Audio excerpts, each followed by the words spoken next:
नमस्कार दोस्तों, लोकसभा चुनाव 2024 में अमेठी और रायबरेली से कांग्रेस का उम्मीदवार कौन होगा, ये चर्चा बहुत दिनों से चल रहा था, लेकिन अब इसका सस्पेंस खत्म हो गया है।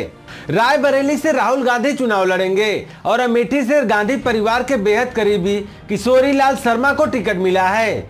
राहुल के सामने रायबरेली में बीजेपी के उम्मीदवार दिनेश प्रताप सिंह होंगे, वहीं अमेठी में किशोरी लाल शर्मा के सामने होंगी केंद्रीय मंत्री स्मृति ईरानी।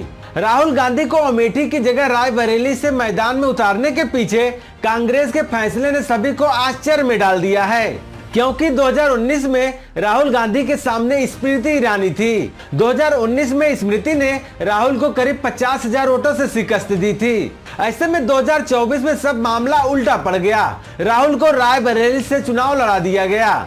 अब इसे कांग्रेस की चाल कहे या फिर बीजेपी का डर, ये तो आगे वीडियो में चर्चा करेंगे ही, लेकिन ऐसे में कांग्रेस के इस फैसले तक पहुंचने के पीछे की इनसाइड स्टोरी क्या है, इसको जानना बेहद जरूरी है। तो दोस्तों अंत तक वीडियो पर बने रहें। आज इन सब के बारे में चलिए विस्तार से समझते हैं।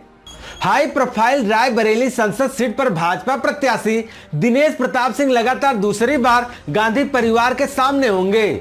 2019 में दिनेश प्रताप सिंह सोनिया गांधी के सामने चुनाव लड़े थे। उन्होंने कांग्रेस को कड़ी टक्कर दी थी, लेकिन चुनाव हार गए थे। 2018 में दिनेश प्रताप सिंह कांग्रेस छोड़कर बीजेपी में शामिल हो गए थे। 2019 चुनाव में सोनिया गांधी को 5,31,918 वोट मिले थे, जबकि बीजेपी उम्मीदवार दिनेश प्रताप सिंह को 3,67,740 वोट मिले थे। दिनेश प्रताप 1,64,178 वोटों से हार गए थे, लेकिन उन्होंने सोनिया गांधी के जीत के अंतर को कम कर दिया था। लेकिन इस बार 2024 में राहुल गांधी को रायबरेली से चुनाव लड़वा दिया गया। राहुल गांधी को रायबरेली से उम्मीदवार बनाने को लेकर गांधी परिवार में काफी चर्चा हुई थी।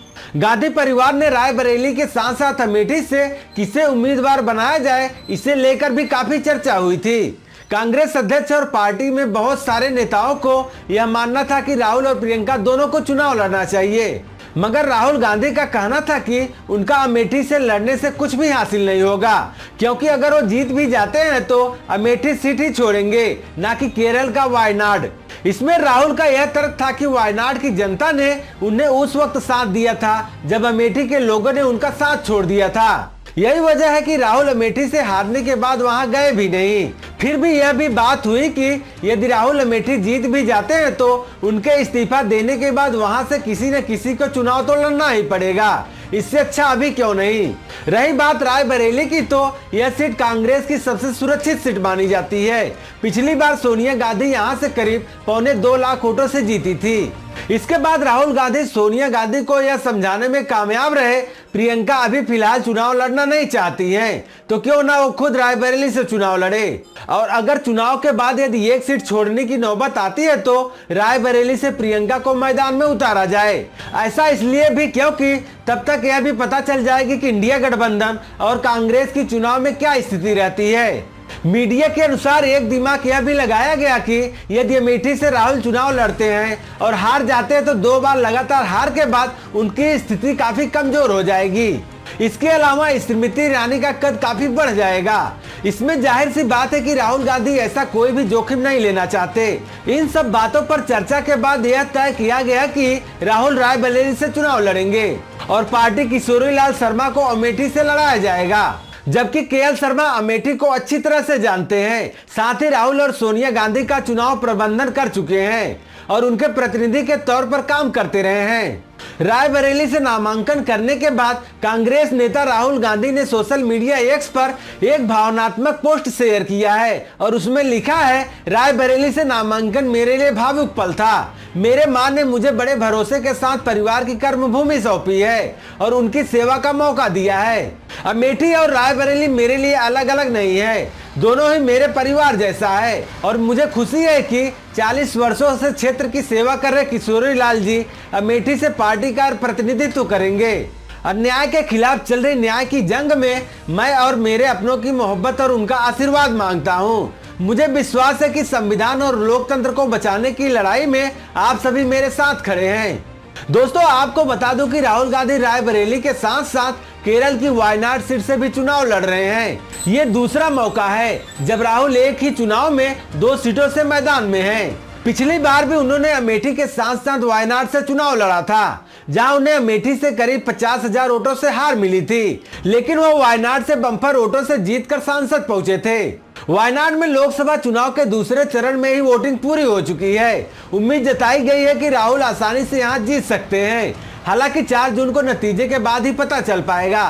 फिलहाल इससे पहले राजनीतिक गलियारों में इस बात की भी चर्चा चल रही थी कि प्रियंका गांधी को रायबरेली से चुनावी मैदान में उतारा जा सकता है, जबकि राहुल गांधी एक बार फिर से स्मृति ईरानी से मुकाबला करेंगे। मगर जब प्रत्याशियों की लिस्ट सामने आई तो ये साफ हो गया कि प्रियंका फिलहाल चुनाव नहीं लड़ने वाली हैं। रायबरेली से राहुल गांधी चुनाव लड़ेंगे, जबकि गांधी परिवार के करीबी किशोरी लाल के ऊपर अमेठी का किला फिर से जीतकर कांग्रेस को सौंपने का जिम्मा है। वह इस क्षेत्र में पिछले 40 सालों से हैं।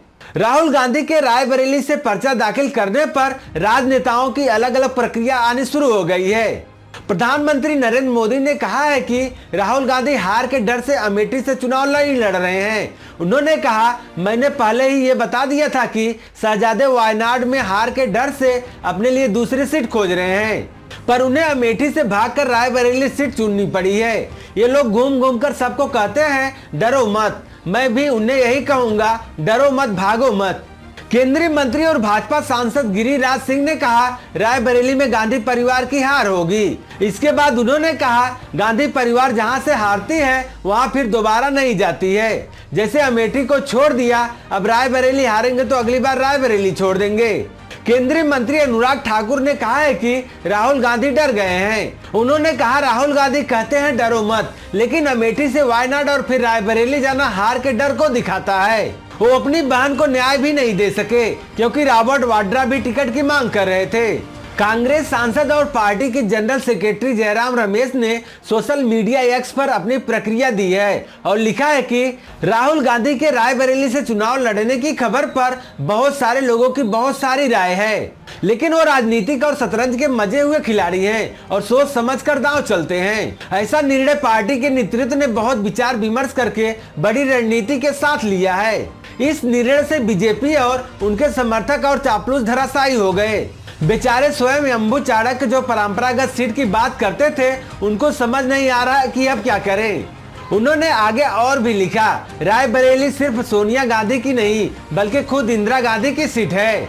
ये विरासत नहीं, जिम्मेदारी है, कर्तव्य है। रही बात गांधी परिवार के गढ़ की, तो अमेठी रायबरेली ही नहीं, उत्तर से दक्षिण तक पूरा देश गांधी परिवार का गढ़ है। राहुल गांधी तो 3 बार उत्तर प्रदेश से और 1 बार केरल से सांसद बन चुके हैं, लेकिन मोदी विंध्याचल से नीचे जाकर चुनाव लड़ने की हिम्मत तक नहीं जुटा पाए हैं। तो दोस्तों, हमारी ये जानकारी आपको कैसी लगी हमें कमेंट में जरूर बताइएगा। तो दोस्तों, आपसे मिलते हैं अगले वीडियो में। तब तक के लिए नमस्कार।